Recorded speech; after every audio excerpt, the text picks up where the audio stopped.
we're looking at the idea of how Jesus wasn't God. This is a rather big topic, but we hope you can follow it through with us this evening as we seek to look to the Bible to help understand and answer this question.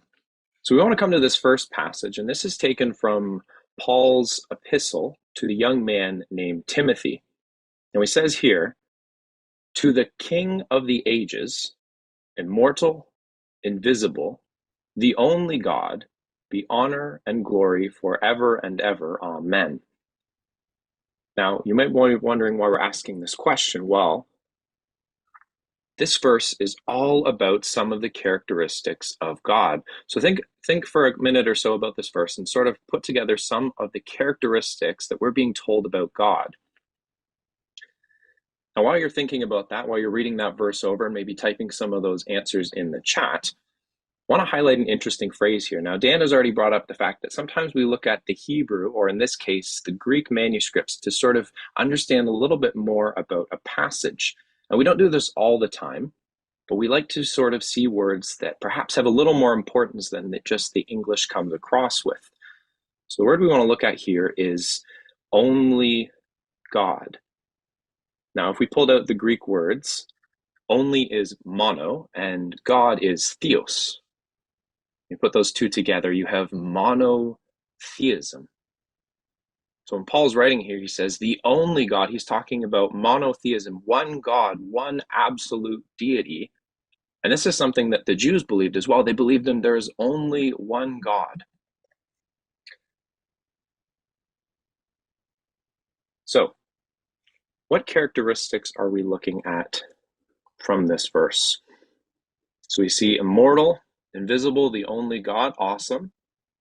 Peter has the King of the ages. Miriam, God is immortal, invisible. Exactly. These are all different characteristics of God. He's immortal. He's invisible. The only God, the King of the ages. There are all these amazing characteristics and attributes. And perhaps you can sort of see where we're going this.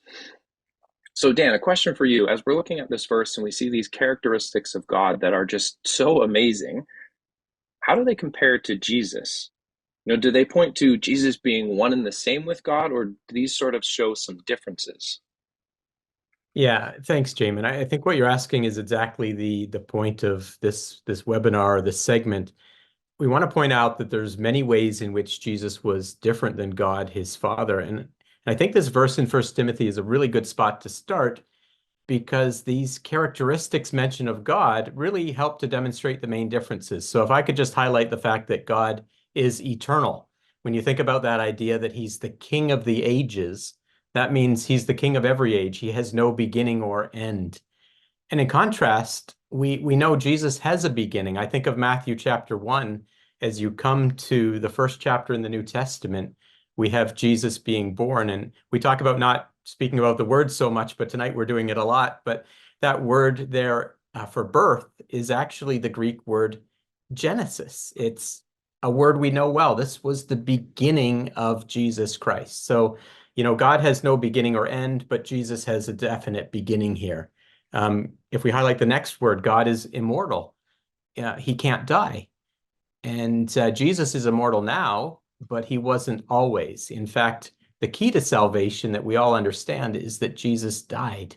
And I probably don't need to give you a verse because it's a well-known fact, but I thought this one here in Mark is helpful, because Jesus, when speaking to his disciples, as he calls himself Son of Man again, he's emphasizing his humanity. He says, look, they're going to kill me. That's part of what God has in store for me. So he's referencing his mortality. And perhaps the most obvious one is this one of God being invisible. We think about a little bit later in Timothy, where Paul is explaining that God dwells in light unapproachable. We